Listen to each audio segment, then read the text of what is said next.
Today, we're diving into a real mystery from the forests of 17th century Japan, one that seems to break a law of physics we all take for granted. We're going to talk about a fireball that doesn't rise. It falls, and we're going to try and make sense of it. It's one of the first things we learn as kids, right? Fire goes up, heat rises. It's just how the world works. But what if it wasn't always true? What if you were walking alone deep in the woods at night and you saw a flame just silently fall from the sky? Well, this exact thing was seen so often in old Japan that it actually earned a name. Our whole story kicks off with this strange falling fire, known as the Tsurube-otoshi of Kyoto.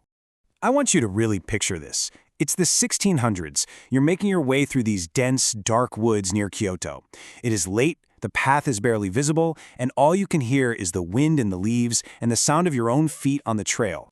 And then, out of nowhere, from the high branches of a massive old tree, a pale, ghostly ball of fire just drops down. There's no sound, no crackling, no heat, just this eerie, silent glow hanging in the air. And then, just as quickly as it appeared, it zips back up into the canopy and vanishes. People who saw this had a name for it, and it's just perfect. Tsurube-otoshi. It literally translates to the dropping well bucket. It's such a great metaphor, right? It perfectly captures that smooth, deliberate motion, down, then up. Just like someone pulling a bucket of water from a deep, dark well. So, you see this thing? What's your first thought? A monster, right? A ghost? And yeah, that's what most people thought. But this is where our story takes a fascinating turn, because one scholar looked at it not as a monster, but as a puzzle that needed to be solved. For pretty much everyone, the explanation was simple and terrifying. You'd just seen a yokai, a spirit, maybe a monster, living up in the trees, playing a deadly game. It was a bad omen, something to run away from. But then you have this one scholar, a man named Yamaoka Genrin, and he came at this from a completely different angle. He wasn't asking who it was, he was asking why it was happening. He posed this incredibly simple yet profound question. Fire naturally burns upward, so why does this ghost fire fall down? He was looking for an answer that wasn't just magic. And this really gets to the heart of the whole thing. You've got two camps. On one side, the popular view, fear. A supernatural monster is out there. On the other side, the scholar's logic, curiosity. A natural law is at work here, just one that we don't understand yet. And here's the brilliant part. Ganrin's explanation didn't come from rejecting traditional Japanese philosophy. It came from digging deeper into it. He found his answer in the ancient concept of yin and yang. His whole theory was built on this one kind of radical idea. What if our most basic understanding of fire is wrong? What if there isn't just one type of fire, but two? And he used the fundamental energies of the universe, yin and yang, to explain it.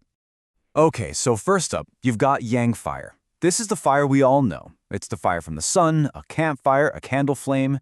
It's created by burning something physical like wood or oil. It's hot, it's bright, it's full of energy, and its nature is to always, always rise. This is fire playing by the rules we're familiar with.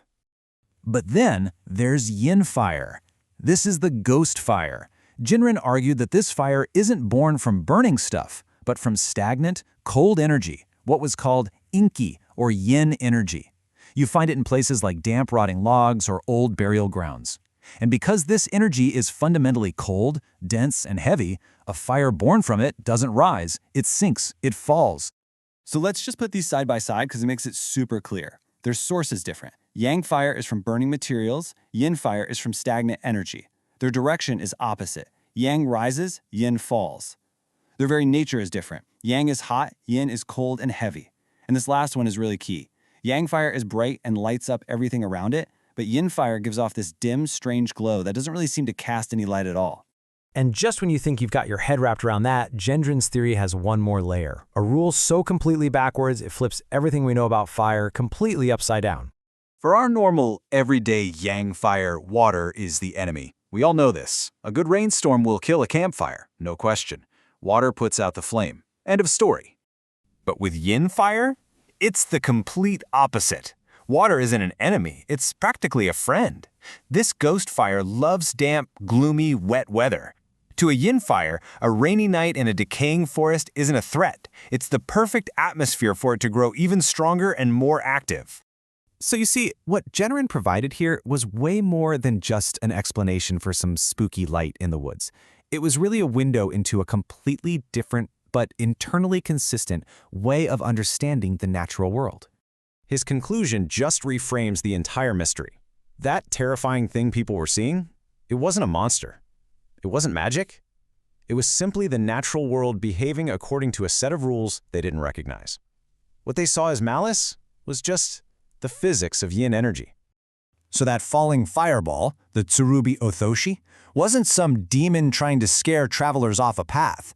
Within this system of logic, it was just Yin-Fire, heavy with cold, damp energy, falling toward the earth as it should.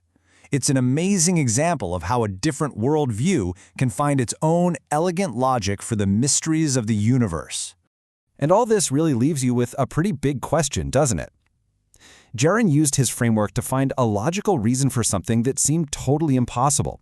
It makes you wonder, what things in our own world do we write off as impossible just because they don't play by the only rules we've been taught?